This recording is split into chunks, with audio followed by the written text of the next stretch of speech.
আসসালামু আলাইকুম। কেমন আছেন আপনারা সবাই?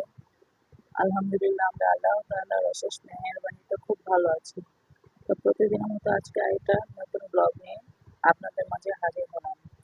তো আজকে মূলত আমি আর আমার হাসব্যান্ড মিলে বাজারে গিয়েছি মাছ কেনার জন্য। তো আমাদের বাসার পাশেই একটা বাজার ছোটখাটো বসে। তো ওখানে গেলাম। ভালো মতো কোনো মাছ পেলাম না। মানে যেগুলো চাচ্ছি ওগুলো পাচ্ছি না আরকি। একটু বড় সাইজের তেলাপিয়া খুঁজতেছিলাম। তো পাচ্ছি না দেখে আমরা অনেক তাও ঘোরাঘুরি করতেছিলাম। তো ঘোরাঘুরি করে দামাদামিও করতেছিলাম, মিলতেছে না। তবে খুব ভালো ভালো তাজা তাজা মাছ ছিল এখানে। ছোট ছোট মাছ ছিল, ইলিশ মাছ ছিল, সবকিছুই ছিল। তো আমরা চলে যাচ্ছি একটা অন্য বাজারে যে দেখি ভালো মাছ আর পাওয়া যায় কিনা। আমি আর আমার হাসব্যান্ড মিলে আমাদের বাসা থেকে একটু দূর। তো ওখানে চলে যাচ্ছি। যাওয়ার সময় রাস্তাটা এত সুন্দর লাগছিল, গাছগাছালি দিয়ে ভরা। খুব ভালো লাগতেছিল। তো যাওয়ার আশেপাশে আবার ছোটখাটো করে তরকারির বাজার বসছে, মাছের বাজার বসছে, ওগুলো দেখতেছিলাম। তো ওখান থেকে দেখতেছিলাম যদি এখানে ভালো কোনো মাছ পাই তাহলে এখানে নেমে যাব ওই আশায় আর কি আস্তে আস্তে করে যাচ্ছি, অত স্পিডে যাচ্ছি না। তো তারপরেও মনের মতো মাছ পাইতেছি না। মূলত আমার হাজবেন্ড একটু চাচ্ছে একটু বড় সাইজের কোনো তেলাপিয়া, সে অনেকদিন ধরে তেলাপিয়া মাছ খাবে বলছে। তো বড় তেলাপিয়া মাছ খুঁজতেছি, তো পাচ্ছি না। তো এই জন্য চলে গেলাম আমরা আরেকটা বাজারে আর কি।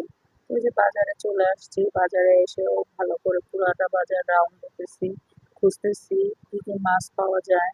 তো মাছ দেখে শুনে ভালো করে চেষ্টা চালাচ্ছি কোথায় ভালো ভালো তাজা মাছ আছে সেটা দেখার জন্য। তো এই যে এখানে ছিল কিন্তু ছোট ছোট মাছ ছিল। তো এই যে দেখি করতে করতে অবশেষে আমাদের মাছ এক জায়গায় পছন্দ হয়ে গেছে। তো দামাদামি করে অলরেডি আমরা কেনাকাটা করে ফেলেছি।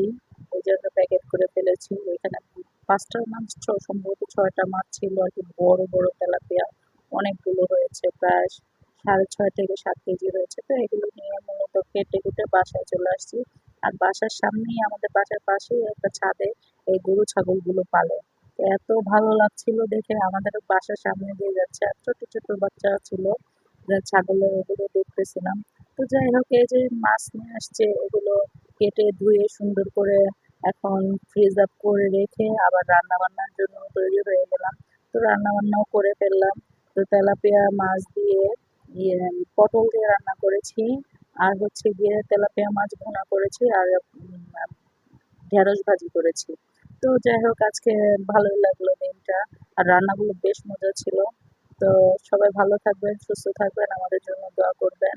আর আমার ব্লগটা ভালো লাগলে অবশ্যই সাবস্ক্রাইব করবেন। তো ভালো থাকবেন। আসসালামু আলাইকুম।